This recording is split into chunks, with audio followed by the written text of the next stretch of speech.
কোন কোন সময় জিবরাইল আমিনের পশমের গোড়া দিয়া ঘাম বাইরে হয়ে গেছিল। বাদান নাম্বার 1, যেদিন ইব্রাহিম খলিলুল্লাহর ছুরির নিচে ইসমাইলকে ফালাইছিল, ইসমাইল যখন বলল আল্লাহ তোমার জন্য আমি কুরবানি হইতে রাজি আছি, কুরবানিটা যখন কবুল হইয়া গেল, আল্লাহ পাক জিবরাইলকে ডাক দিয়ে বলেন, জিবরাইল রে, বাপুতের কুরবানি আমি কবুল করে ফেলেছি, এক্ষুনি যে অবস্থায় আছো জান্নাত থেকে একটা দুম্বা নিয়া ইব্রাহিম খলিলুল্লাহর ছুরির নিচে ধরো। ইব্রাহিমকে বুঝেই তবে কুরবানি হয়ে গেছে। আরে বন্ধু জিবরাইল জান্নাত থেকে জান্নাতি দুম্বা আনতে যাইয়া এত তাড়াতাড়ি আসছে, আমার বন্ধুগণ প্রতিটি পাখনার পশমের গোড়া দিয়া ঘাম বের হয়ে গেছে।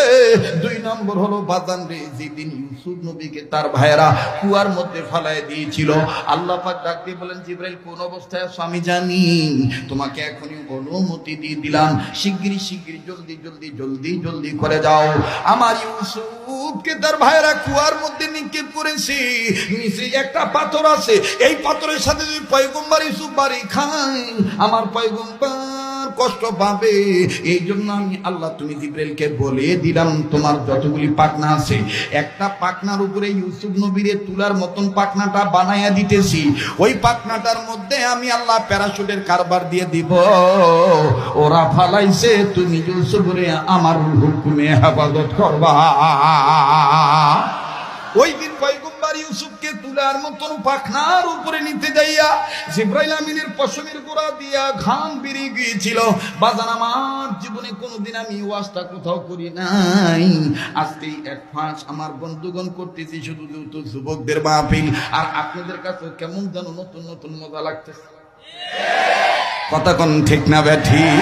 আমি আগেই বলছি পুরান চাউল ভাতে পারে। আমার বন্ধুগণ, আমার ভাইরা, খুব খেয়াল করে কথাগুলি শোনা চাই। ইউসুফ নবীর যেই দিন ইউসুফ নবীকে কুয়ার মধ্যে তার ভাইয়েরা ফেলে দিয়েছিল, ওই দিন বাজান জিবরাইলের আস্তে আস্তে পশমের গোড়া দিয়ে ঘাম বের হয়ে গিয়েছিল। 3 নাম্বার, মুসলমান ভাইরা রে আমার, তাইফের জমিনে যেই দিন আল্লাহর হাবিবকে আবু জাহেলের বুদ্ধিতে কাফেররা পাথর মারছিল, কালেমার দাওয়াত দেওয়ার কারণে, ইমানের দাওয়াত দেওয়ার কারণে উনি কি করবে? কথা বলবে?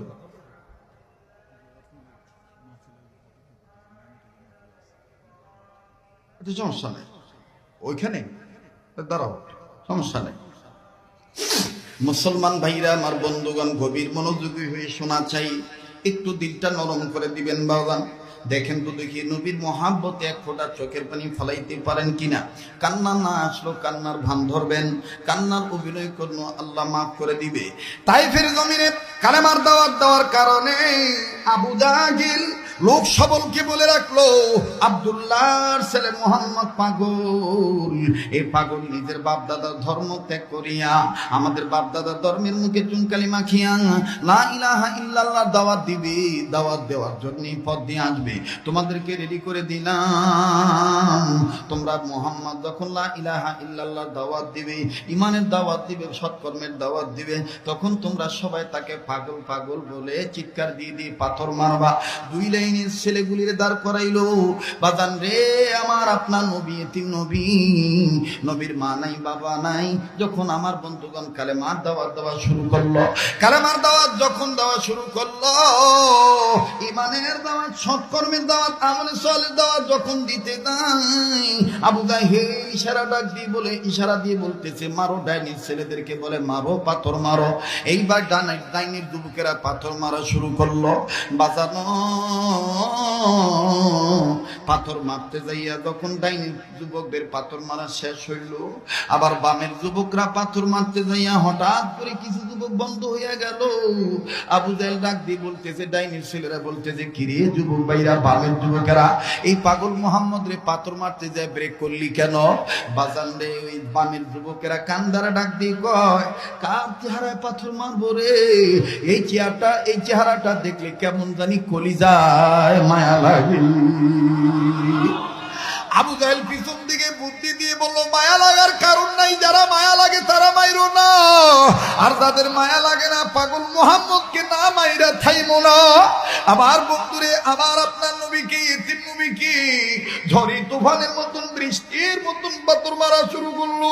পাথর লাগতে লাগতে লাগতে লাগতে আল্লাহ রাসূলের সামনে যায়েদ বিন হারেসা রাদিয়াল্লাহু তাআলা সামনে ছিলেন। ও বাজান, হযরতে যায়েদ যখন নবীর সামনে দাঁড়ায় বললেন, আমার নবীর মা নাই, বাবা নাই, আমার নবীকে তোমরা পাথর মাইরো না।